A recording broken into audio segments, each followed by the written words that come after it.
नमस्कार, मैं प्रोफेसर सतीश चंद्र झा अपने चैनल में आपका पुनः स्वागत करते हैं।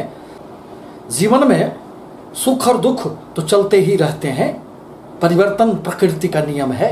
कभी तो अच्छे ग्रहों की, शुभ ग्रहों की महादशा लग जाने से अनेक प्रकार के शुभ प्रभाव उत्पन्न हो जाते हैं और कभी अशुभ ग्रहों की दशा, अंतरदशा आने के कारण आपके जीवन में संघर्ष बढ़ जाते हैं। परंतु इस सब के बाद भी जीवन में भाग्य का एक अहम रोल होता है। यही तो भाग्य है। कहा भी गया है कि भाग्यं फलति सर्वत्र न विद्या न पौरुषम। अर्थात जीवन में आपके पुरुषार्थ, आपके ज्ञान सब कुछ धरे के धरे रह जाते हैं। यदि भाग्य का साथ न मिले तो फिर कुछ भी हमें प्राप्त नहीं होता है। अतः ये 9 ग्रहों का 27 नक्षत्रों में परिभ्रमण का परिणाम होता है, जो हमें जीवन में कभी तो सुख और कभी दुख झेलने के लिए बाध्य कर देते हैं। शास्त्रों में कहा गया है कि ग्रहा राज्यं प्रेक्षन्ति ग्रहा राज्यं हरन्ति च ग्रहेर व्याप्तमिदं सर्वं त्रैलोक्यं सो चराचरम। अर्थात ग्रह ही हमें जीवन में मान सम्मान राज्य देने का कार्य करते हैं और ग्रह ही हमसे सब कुछ छीन लेने का कार्य भी करते हैं।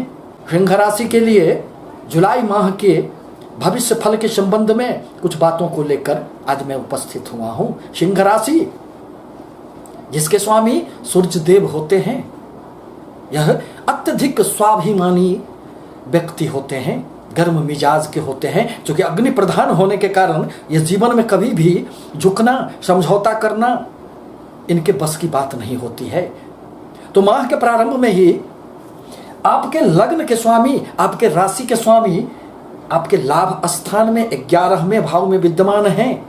अतः 16 जुलाई की तक आपको निश्चित रूप से खूब धन लाभ होंगे और आपको अनेक प्रकार की मन में जो इच्छाएं होगी वह भी आपके पूर्ण होंगे, क्योंकि राशि स्वामी बुध के साथ ही बुद्धादित्य योग बनाकर लाभ भाव में विराजमान है। यूं तो बुध देव 7 जुलाई तक आपके कर्म क्षेत्र में रहेंगे और वहां से उनकी लाभ भाव में पूरे महीने तक रहने के कारण आपको खूब लाभ होंगे। अब जहां तक धन स्थान का प्रश्न है तो आपके धन स्थान के स्वामी बुध देव बनते हैं, वह भी सूर्य के साथ लाभ भाव में विराजमान है। अतः धन भाव एवं लाभ भाव के संबंध होने के कारण यह कहा जा सकता है कि आपके अचल संपत्ति में भी खूब लाभ होंगे, बैंक बैलेंस में भी आपके वृद्धि होंगे। पराक्रम भाव के स्वामी शुक्र देव बनते हैं, जो द्वादश स्थान में मंगल के साथ विराजमान है। अतः यात्राओं का खूब योग बनेगा। मंगल के साथ शुक्र की युति प्रेम संबंधों में अत्यधिक उष्णता देने का कार्य करते हैं। अतः अपने मन पर नियंत्रण रखना आपके लिए आवश्यक है, क्योंकि शुक्र जहां प्रेम है, शुक्र जहां धन है, शुक्र जहां भौतिक वस्तुएं हैं, वहीं मंगल देव अग्नि प्रधान होने के कारण यह आपके प्रेम को भड़काने का कार्य करेंगे। यह दैहिक सुखों के प्रति मन में एक आकर्षण पैदा करने का कार्य करते हैं। बाहरी स्थानों से आपके संपर्क स्थापित होंगे। व्यय की तो खूब अधिकता इस माह बनी रहेगी। अतः अपने आय व्यय पर भी आपको संतुलन रखना निश्चित रूप से आवश्यक होगा। साथ ही साथ आपके चतुर्थ स्थान में केतु विराजमान है और इसके स्वामी भी मंगल देव बनते हैं, जो द्वादश स्थान में विराजमान है। अतः अपने भौतिक सुखों के लिए इस माह आप खूब धन खर्चे करेंगे।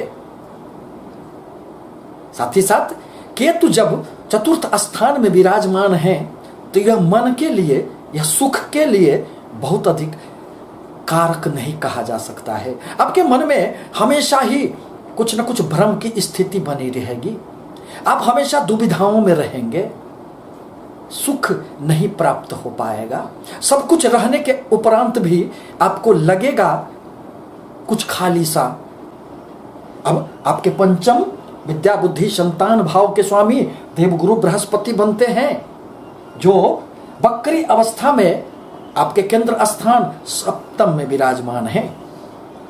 प्रेमी युगल को प्रेम संबंधों में आगे बढ़ने का मार्ग प्रशस्त होगा, परंतु वक्री गुरु के प्रभाववश व्यापार में उन्नति तो खूब होंगे, कर्म क्षेत्र में खूब उन्नति होंगे।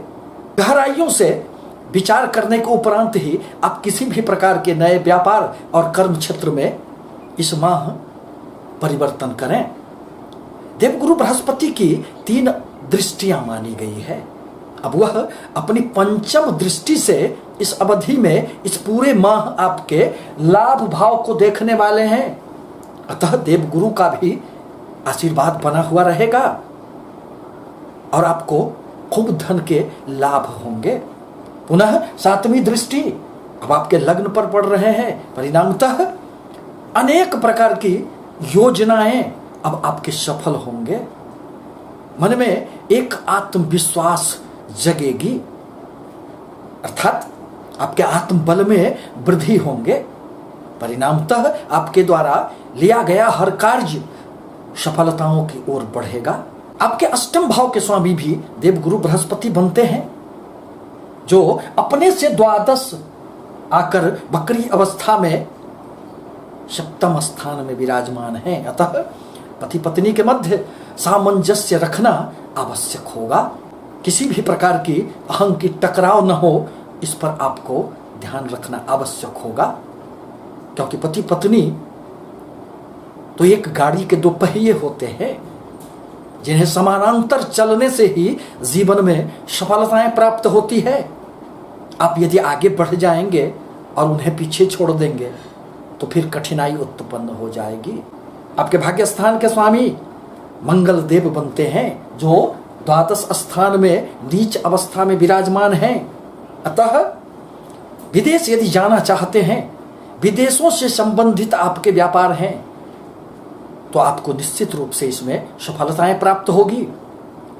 खूब यात्राओं का योग बनेगा और बाहरी स्थानों से भी आपके संपर्कों में इजाफा होने के कारण आपको सफलताएं प्राप्त होगी। पुनः कर्म क्षेत्र के स्वामी शुक्रदेव बनते हैं और यह भी द्वादश स्थान में बैठकर आपको बाहरी स्थानों से विदेशों से संपर्क जोड़ने, उसमें उन्नति करने का मार्ग प्रशस्त कर रहे हैं। परंतु राहुदेव आपके कर्म क्षेत्र में विराजमान हैं, अतः इस बात पर ध्यान रखना होगा कि यह एक विच्छेदात्मक ग्रह है। बैठने तो नहीं देंगे, आप अपने कार्य के प्रति हमेशा ही समर्पित रहेंगे, परंतु कुछ न कुछ हलचल की स्थिति पैदा करने में राहुदेव का कोई जवाब नहीं होता है। अपने सीनियर्स के साथ वैचारिक मतभेद हो सकते हैं, अतः इस पर भी आपको ध्यान रखना आवश्यक है। पुनः स्वगृही बुद्धदेव लाभ भाव में धन के साथ साथ आपको बड़े भाई बहनों से भी इस माह नजदीकियां बढ़ेगी, उनसे भी आपको लाभ प्राप्त होंगे। मित्रों से भी आपको इस माह सहयोग मिलेंगे। आपके 6ठे भाव में शनिदेव विराजमान हैं, अतः वाद विवाद से दूर रहना हितकर है। यूं तो कोई भी शत्रु आपको कुछ बिगाड़ नहीं पाएंगे, परंतु वक्री अवस्था में शनिदेव आपके पंचम स्थान का भी फल करेंगे। अतः अपने बुद्धि पर ध्यान रखना आपको आवश्यक होगा। किसी भी प्रकार का एक गलत निर्णय जीवन को बर्बादियों की ओर ले जाने वाला होता है, अतः आवश्यक है कि तौलकर अपने निर्णय लें।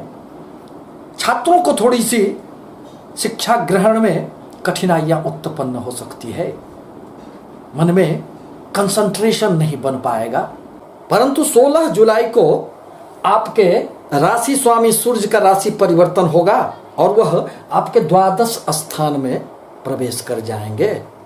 परिणामतः अनेक कार्यों में फिर आपको बाधाएं दृष्टिगोचर होगी, बनते बनते काम आपके बिगड़ जाएंगे।